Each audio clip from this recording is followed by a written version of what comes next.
నమస్తే, welcome to Jillavani news. నేను రేవతి. ముందుగా ముఖ్యాంశాలు. అంగరంగ వైభవంగా చినముష్టివాడ శ్రీ వెంకటాద్రిపై వార్షిక బ్రహ్మోత్సవాలు. ఉత్సవాలు చివరి రోజున స్వామివారికి వివిధ జాతుల పుష్పాలతో పుష్పార్చన.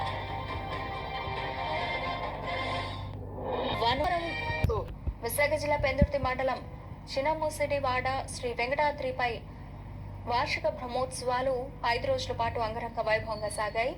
ఈ సందర్భంగా హోమాది కళ్యాణ మహా తిరువీధులతో పాటు విశేష అభిషేకాలను వైదిక వర్గాలు నిర్వహించాయి. ఉత్సవాల చివరి రోజున స్వామివారికి వివిధ జాతుల పుష్పాలతో పుష్పార్చన నిర్వహించారు. ఈ సందర్భంగా ఆలయ ధర్మకర్త ఎంఎస్ రాజు దంపతులు స్వామివారికి ప్రత్యేక పూజ నిర్వహించారు. అనంతరం మీడియాతో ఆలయ ప్రధాన పురోహితులు రామానుజాచార్యులు మాట్లాడుతూ ఉత్సవ విశేషాలను వివరించారు.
ఈ రోజు వరకు కూడా బ్రహ్మోత్సవ కార్యక్రమం నిర్వహించుకుంటున్నాం.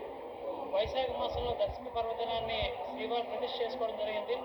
1997 సంవత్సరంలో వైశాఖ మాసంలో దశమి నాడు శ్రీ శ్రీ శ్రీ చిన్నజీవ స్వామి చేతుడుగా శ్రీవారి ఆలయ ప్రతిష్ఠ జరిగింది.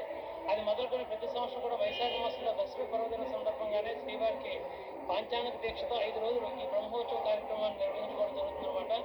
2 రోజుల ముందుగా విశ్వక్షణ ఆరాధన, వాసుద పుణ్యాహోదన, ఏకసార్చన కార్యక్రమాలు చేసి ఆ మొన్నటి విశేష లక్ష మళ్ళీ తులసి అర్చన చేసుకొని దశమి పర్వదినాన్ని కళ్యాణ మహోత్సవం చేసుకొని తర్వాత ఏకాదశిని సందర్భంగా తిరువీధోత్సవం చేసుకొని చివరి రోజు ఈరోజు ద్వాదశి. ఈ రోజు ఉదయాన్నే శ్రీవారి వసంతోత్సవం కార్యక్రమం, మహాపూర్ణహోద కార్యక్రమం చేసుకొని సాయంత్రం సమయంలో ద్వాదశారాధన కార్యక్రమాన్ని నిర్వహించుకొని శ్రీపుష్పయాగం అనే కార్యక్రమం కొన్ని వందల కేజీల పువ్వులు తీసుకొచ్చి శ్రీవారికి ఇవాళ వచ్చి శ్రీపుష్పయాగం కార్యక్రమం నిర్వహించుకుంటాం.